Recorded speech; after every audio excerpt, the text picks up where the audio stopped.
Hello, I'm 𝗖𝗦𝗬𝗖𝗛𝗍. Welcome back to Excelling Psychology. I'm just continuing with the video in which we are solving past paper 2, May-June 2022 paper. If at all you're confused about what we are doing in this video, please visit the previous part. I had covered up to question 3b2 in that video. Today I'm continuing from question 4. Okay, so I'm getting right into it. I'll read out the question first.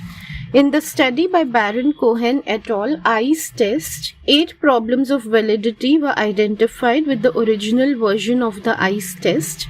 2 of these problems were that the task involved a forced choice between only 2 response options, the 2 words presented. The test included basic mental states. Explain why each of these problems affected the validity of the study. Okay, first we have to explain why the task involving a forced choice between the 2 response options affected validity. Now, as such, here we have to know our concept of validity well and know what all confounds validity.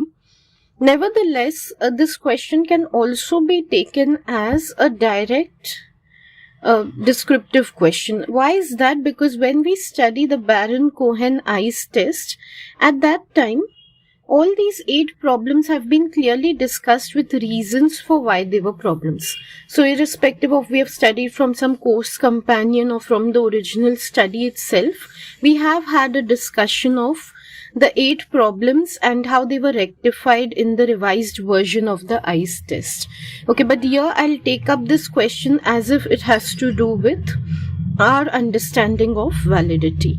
Okay, like I told you in the previous video, if the command term is explained, we need to make sure that we are reasoning out whatever answer we are giving. We don't just state answers or just name things. We reason it out. And here we can see the marks allotted to this question are 4. So it is understood that 2 marks will be allotted to what we answer for the task involved and 2 marks for the test involved. Okay, first I will deal with this first part. The task involved a forced choice between only 2 response options. Here what we can think about is, in general, what if there's a forced choice question? How does that influence validity? The good thing about a forced choice question we know is that participants have to select from one of 2 response options, so they cannot hide what is on their mind. They definitely have to give a response. So we are sure we get a response, and either one that supports a statement or opposes it, that is for sure. So nobody can take a neutral stance. Another thing we know that answering these questions makes for very valid interpretations later on, because there's a lot of objectivity involved. But as of now, we are focusing on the problem that can arise with validity. Okay, so why I've discussed this is because some students, they tend to focus on the good aspect. They just see the term validity and they're like, okay, what is good about using a forced choice question?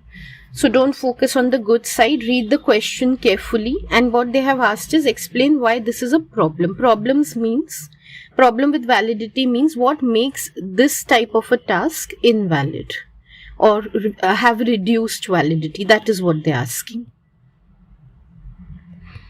Okay, now when there is a forced choice response, obviously what a participant can do is guess. There are a number of different answers you can give to this question. As I've told you earlier, for paper 2, there are a number of different responses. So I'm just discussing one of those. I'm discussing guessing. Besides guessing, you could also discuss ceiling effect or narrow score range, which prevents discrimination between the ability of participants. I'm taking up only one, which is guessing. Okay, also, how do we decide how many different points we should give? Like if we're talking about reduced validity and we know of ceiling effect, narrow score range, guessing, which of these should we discuss and how many of these? See, after all, only 2 marks are being allotted to this question. So 1 mark will go for naming the problem. We'll name it as guessing. And the 2nd mark will be for reasoning, explaining why guessing is a problem in this particular named test, 𝗣𝗦𝗬𝗖𝗛𝗍 et al. Test. So it's clear we don't need to give one more response. Like, we don't need to discuss ceiling effect or anything additionally, because there are no marks to be allotted to that. So just pick up any one problem for this question, like I'm picking guessing, and explain that. That's it. Instead of giving a breadth of responses, always give a depth response. They're expecting you to cover and answer in detail rather than presenting multiple answers to a question. Okay, so now I'll focus on guessing. What happens is, if there are only two response options to a question, say there's a question and the response options are A and B, by guessing alone, what are the chances that you'll be correct? Supposing you don't know what is the answer, so just blindly you pick up, say, A. The chances that you will be correct is 0.5. Probability of a correct answer is 0.5. Exactly what is the problem with this? That as an examiner, when I sit to check your responses, whether they are right or wrong, I have no way of knowing whether you have just guessed and given an answer or you genuinely knew the answer and you gave it. So supposing your answer turns out to be correct, which there is a 0.5 probability of, that means there's a 50% chance that your answer will be correct. I will assume that you actually know the correct answer. I will assume you have the ability of giving the correct answer, whereas you don't. You have just made a guess. So my interpretation that you have knowledge or ability will be incorrect. It will be invalid. So this is how validity gets reduced in this case. Again, like I told you in the previous part, we don't just name this problem and explain it generically. We have to connect it with the particular scenario or course study presented. The study presented here is the �11-Cohen et al. Test. Here, why guessing would be a problem? Because we would assume that participants know what the face is expressing. They have understood which emotion is being expressed by the face in the photograph, by the eyes in the photograph, whereas in reality they have just made a guess. Okay, so again, like always, I will show you how to write this answer. We'll write the problem is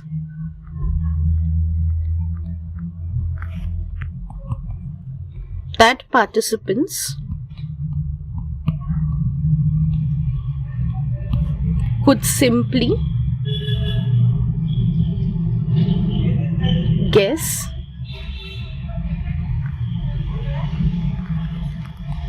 and mark the correct response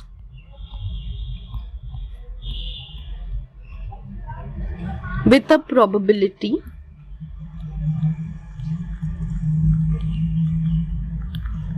of 0.5. This affects validity because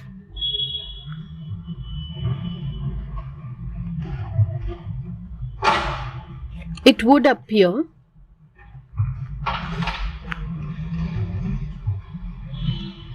that they are correctly identifying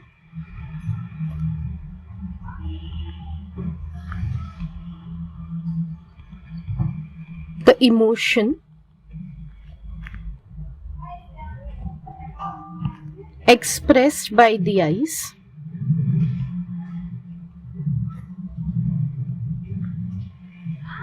when they are actually just guessing.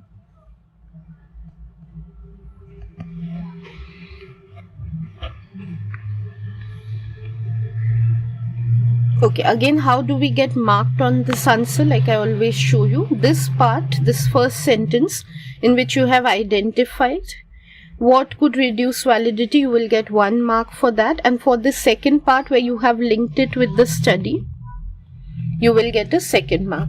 See, I cannot emphasize enough how important it is to apply your understanding to the course study or scenario given. You know, never have this approach of just naming and naming generally everything. That is why students get C grade in psychology, because they don't connect the answers. That's the major fundamental issue. Okay, so as we are solving these papers, that is why I'm explaining to you how to think, how to write, so that you don't make these mistakes, which I see repeatedly. Okay, next we see, in the same way we have to answer why. there could be a problem of validity with the fact that the test included basic mental states. Okay, one of the problems with the original ICE test, if you remember, is that it just included basic emotions and not complex ones. So basic emotions as in anger, sorrow or sadness, happiness. Okay, so participants just had to identify these type of emotions in the photographs seen. What is the problem with these? Again, you could take it as a descriptive, or if you think about it, it becomes too simple to identify these type of emotions.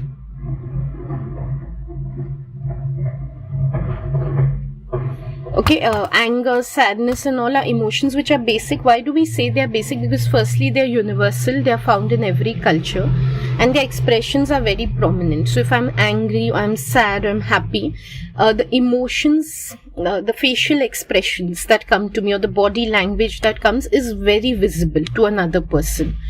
This is not what happens in the case of complex emotions like jealousy or guilt or embarrassment. Those emotions are not so obviously seen in the face or the body language of a person. So if something is too easy to identify, the problem that arises is participants will be able to easily answer those questions, and we have the problem of construct validity. Okay, I don't want to complicate things, so I won't get into construct validity, but the problem is that what we are trying to measure is whether participants actually can distinguish between different emotional states, and then we are giving them such simple emotional states, which just means that we are not actually tapping into the ability of distinguishing emotions. We are measuring it at a very superficial level. So this is the problem we are going to discuss here in the same way as we did the previous one. First we'll discuss it in general, and then we will connect it with the study. Okay, let's start answering. We'll write the problem is that basic emotions, whatever terms they have used, I told you last time also, answer as per the question. So they have used the term basic mental states. So I would say the basic mental states are too easy to identify,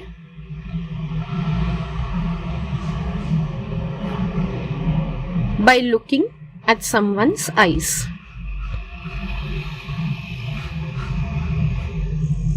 Okay, so I've named the problem. I have stated in general what it is. Now I will connect it with the study. Therefore, participants could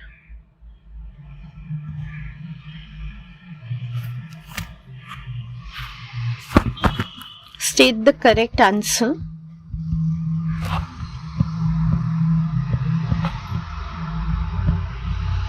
not because they truly had the ability to distinguish between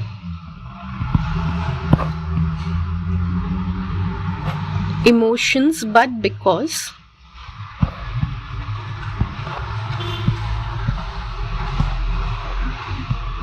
of the ease of answering, reducing validity. Okay, when does validity get reduced or confounded in general?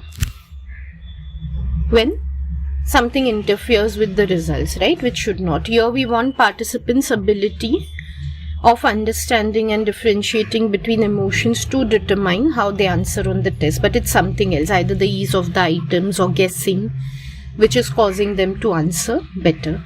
Okay, here again for the first sentence in which I've named the problem, I would get 1 mark, and the second in which I've explained how this reduces validity, I would get another mark. Also here I could highlight ease of answering, because that is mainly explaining how this relates with the study. Okay, so the answer for question 4 is in front of you. Let's move ahead to the next question. This is related to the previous, so it is 4b. Explain how solving one of these problems improved the validity of the 𝗧𝗔𝗟𝗟 test. Now this is clearly a descriptive question. Okay, because we have to answer from our knowledge of the revised 𝗧𝗔𝗟𝗏 test. So I'll take the first one. You could take the second one as well. I'll just take the first because we have to answer any one, right? So I'll make a choice of the first one. In the first one, we have discussed the issue of guessing because there were only two options that participants were forced to choose from.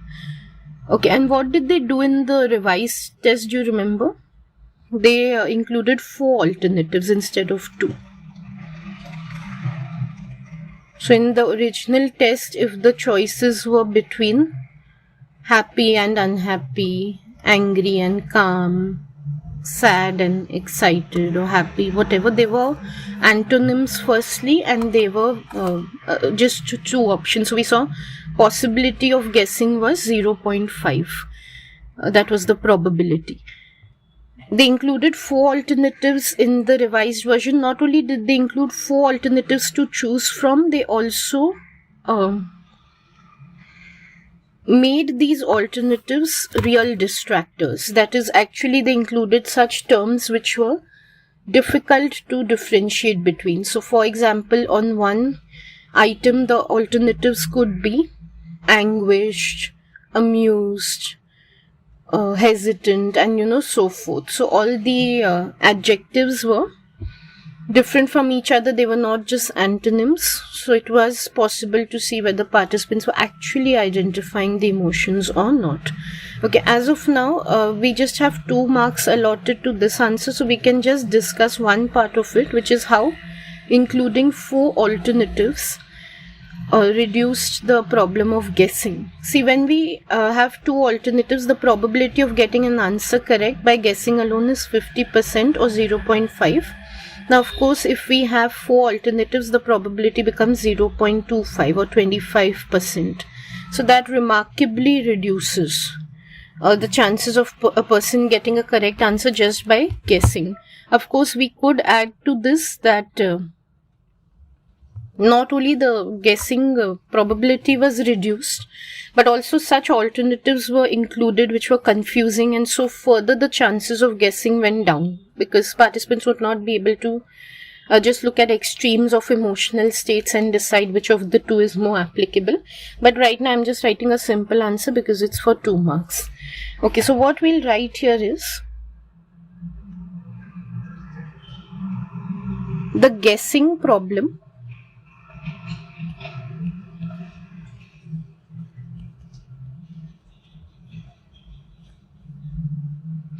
that arose from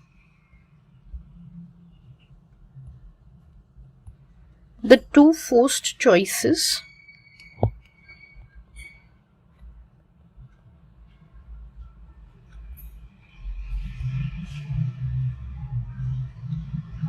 was improved by including 4 rather than 2 alternatives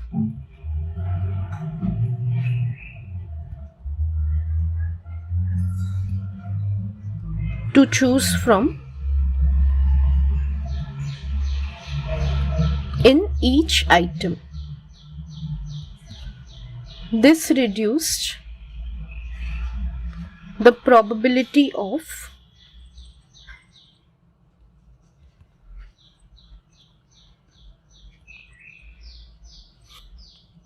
getting the answer correct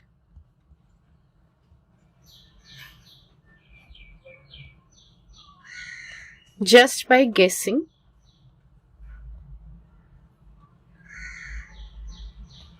to 0.25, improving the validity of responses.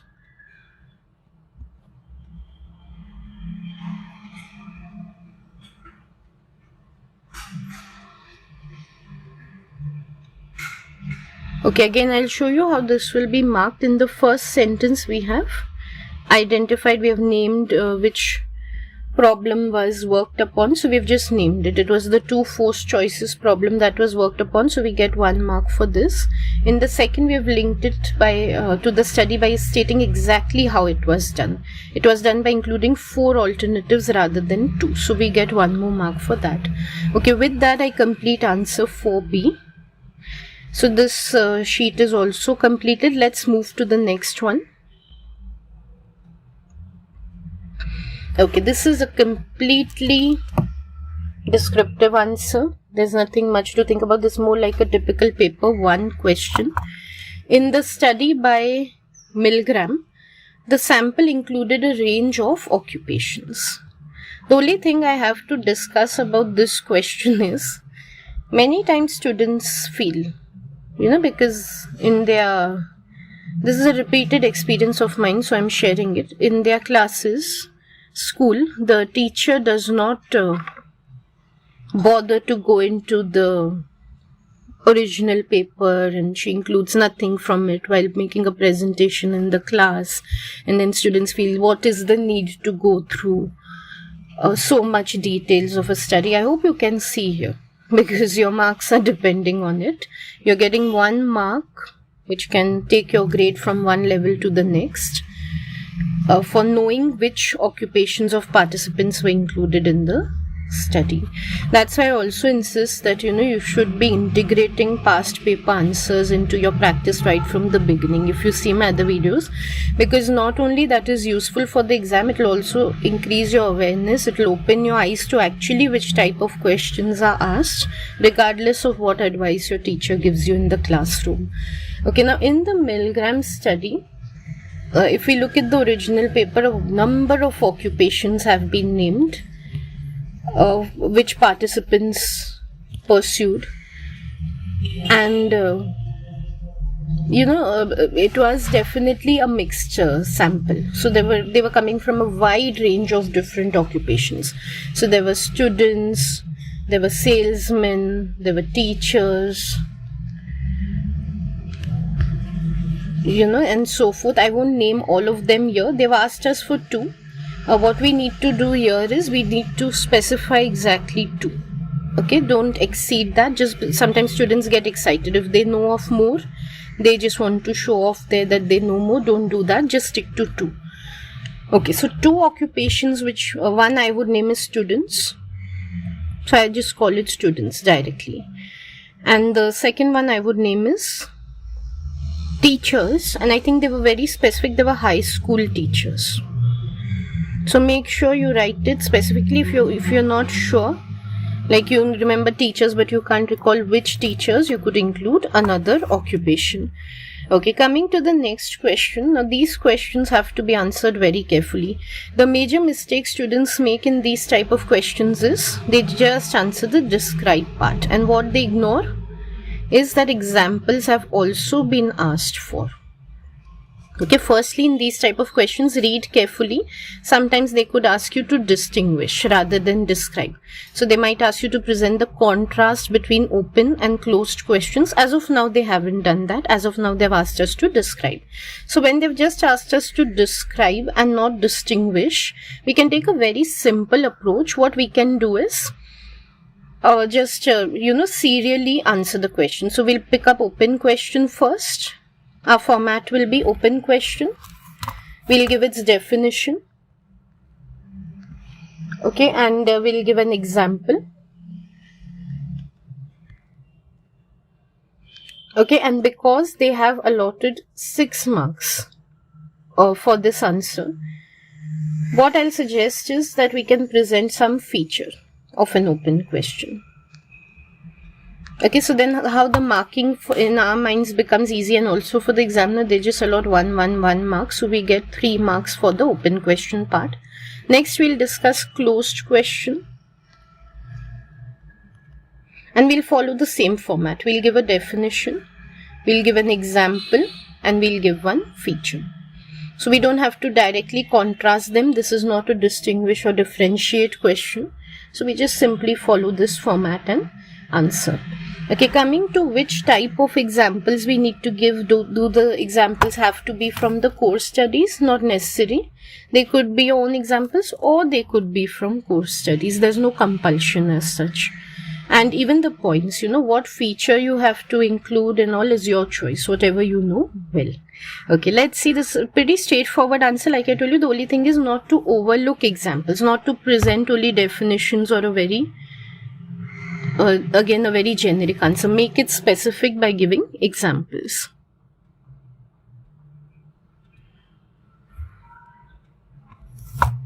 Okay, also, before I begin, do not confuse between open and closed questions. So in your mind, be very clear on the difference before you begin to answer. I'm starting with the answer. Open questions are those which allow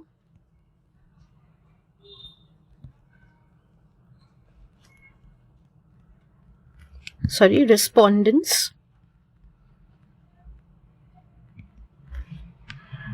to answer, we could say elaborately, at length, in detail, whatever wording you like. They typically begin with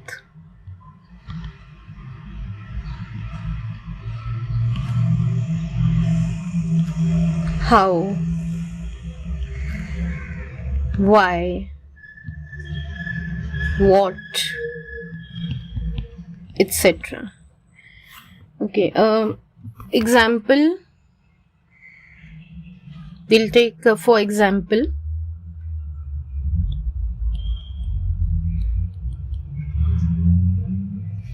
I'll give a generic example right now. A researcher might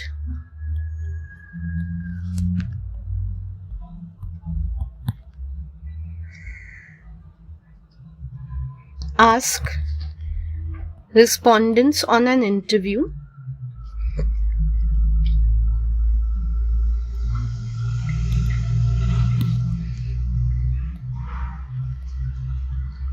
about their awareness of environmental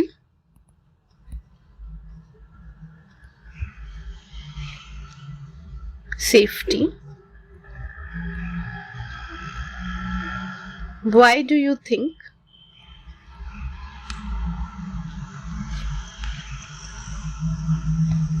it is important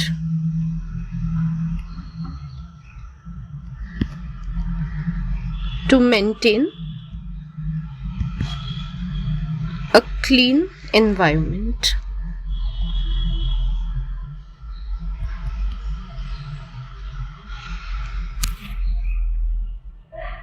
Open questions are useful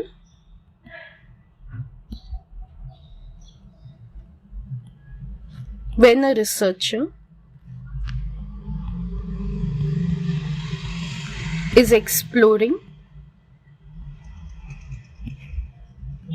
a new research problem. Okay, because then the researcher needs details as the problem is unknown, so he needs as many details of the problem as possible. Any other feature that you've learned of it, you could include. Then I'll take a new paragraph. Closed questions are those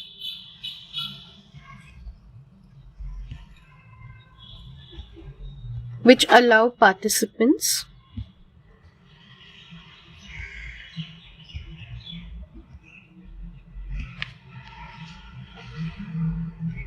to answer in a very limited manner.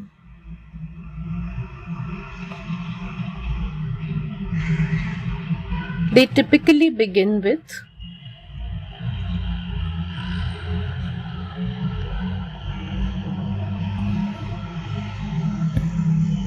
are, do, which, etc. For example,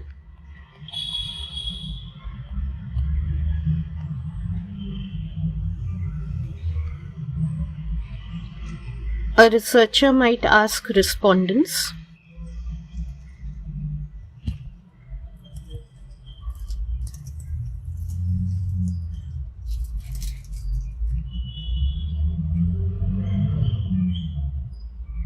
For the environmental safety study,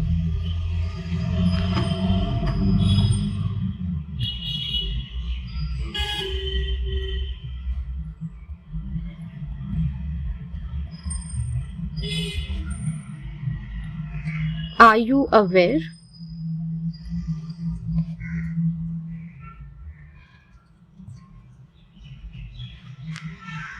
of the importance of maintaining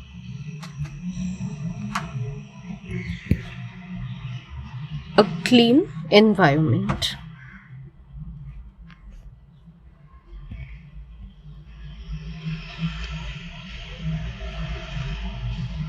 Participants can answer, or respondents can answer, as either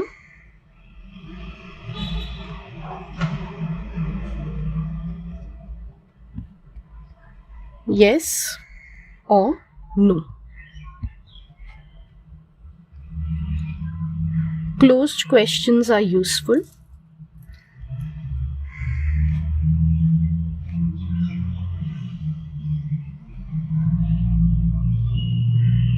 When a researcher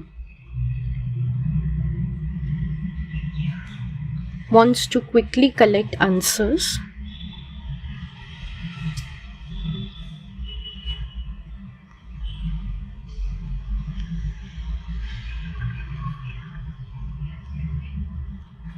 from a large number of participants.